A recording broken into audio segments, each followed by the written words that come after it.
Hi സുഹൃത്തുക്കളെ, അപ്പോൾ ഇന്ന് നമ്മൾ പോകുന്നത് നമ്മുടെ മോഹനൻ ചേട്ടൻ്റെ ചായക്കടയിലാണ്. ഇത് നമ്മൾ കൊല്ലം അയത്തിലാണ്. അപ്പോൾ നമുക്ക് മോഹനൻ ചേട്ടൻ്റെ ആ ചായക്കടയിലെ പൊറോട്ടം ബീഫും കഴിക്കാം. അപ്പോൾ സുഹൃത്തുക്കളെ, ഇത് നമ്മൾ അയത്തിൽ നിന്ന് നമ്മുടെ ആ പള്ളിമുക്ക് പോണ റോഡാണ്. ഇവിടെ നിന്നും കയറാൻ നമ്മുടെ പമ്പിൻ്റെ ഓപ്പോസിറ്റും വഴിയുണ്ട്. ഞാൻ പോകുന്നത് ഈ പള്ളിമുക്കിലോട്ട് പോകണ വഴിയില്ല, അയത്തിൽ നിന്ന് ആ വഴിയാണ് പോകുന്നത്. ഈ മോഹനൻ ചേട്ടൻ്റെ കടയൊക്കെ ഒരു സമയത്ത് അത്യാവശ്യം സോഷ്യൽ മീഡിയയിലൊക്കെ കിടന്ന് കറങ്ങിയൊരു കടയാണ്. പിന്നെ നമ്മളൊക്കെ അന്ന് ആ സമയത്തൊക്കെ കഴിച്ചിട്ടുണ്ട്. പിന്നെ കുറച്ച് ദിവസത്തിന് ശേഷമാണ് ഇപ്പം പോകുന്നത്. അപ്പോൾ നമുക്ക് ഇന്നത്തെ കാഴ്ചകളൊക്കെ കാണാം. പഴയ ടേസ്റ്റ് ഉണ്ടോ ബീഫിൻ്റെ, അതിൻ്റെയൊക്കെ ആ ഒരു ടേസ്റ്റ് ഉണ്ടോ എന്നൊക്കെ നമുക്ക് ചെക്ക് ചെയ്തിട്ട് കാണാം. ഇപ്പോഴേ ഈ റോഡ് വരുമ്പം ഇതായിരിക്കും എളുപ്പം. മറ്റേത് ഇപ്പോൾ അവിടെ നിന്ന് ഓപ്പോസിറ്റ് റോഡ് ക്രോസ് ചെയ്യാനൊന്നും പറ്റത്തില്ല, പമ്പിൻ്റെ ഓപ്പോസിറ്റ് ക്രോസ് ചെയ്യാനൊന്നും പറ്റത്തില്ല. അപ്പോൾ ഇതാണ് വഴി. നമ്മുടെ പള്ളി കഴിഞ്ഞിട്ട് കുറച്ച് മുന്നോട്ട് വരണം.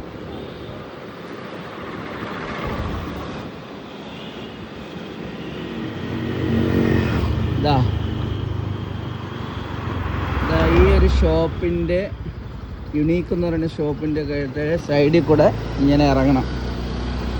ഇങ്ങനെ ഇറങ്ങി ഈ ഒരു ചെറിയൊരു ഇറങ്ങി എത്തുന്നതാണ് നമ്മുടെ മോഹനൻ ചേട്ടൻ്റെ ചായക്കട.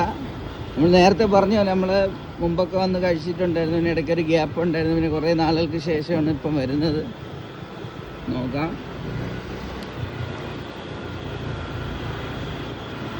ആ ഒരു നീല ടാർപ്പ കാണുന്ന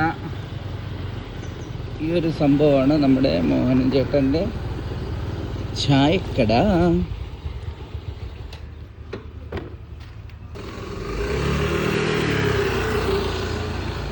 ഇതാണ് ഞാൻ പറഞ്ഞ പമ്പിൻ്റെ ഓപ്പോസിറ്റ് വരുന്ന വഴിയാണ്. പക്ഷെ ഇവിടെ അതിൻ്റെ ഓപ്പോസിറ്റ് റോഡിൽ കൂടെ വരുമ്പോഴേ ഈ വഴി വരാൻ പറ്റൂ. ആണ് കട. അപ്പം നമുക്ക് ബീഫും പൊറോട്ടയും കഴിക്കാം.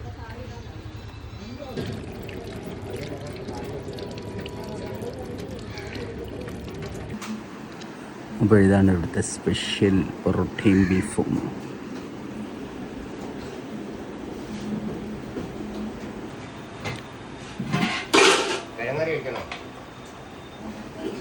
ഇതാണ് നമ്മുടെ മോഹനൻ ചേട്ടൻ. അപ്പോൾ നമുക്ക് കഴിക്കാം.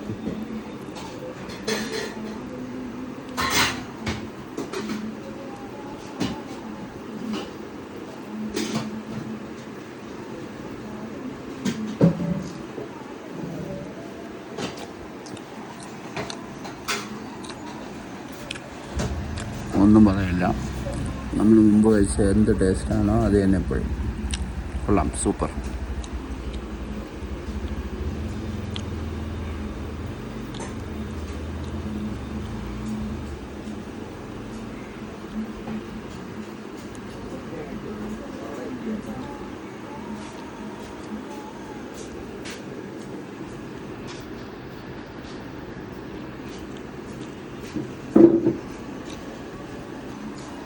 സുഹൃത്തുക്കളെ, ഇങ്ങനെ കഴിച്ചിട്ട് ലൊക്കേഷൻ വന്ന കൊല്ലം അയത്തിലാണ് മോഹനൻ ചേട്ടൻ്റെ ചായക്കട. അപ്പോൾ അടുത്തടുത്ത് നല്ല നല്ല വീഡിയോസുമായി കാണുന്നതായിരിക്കും.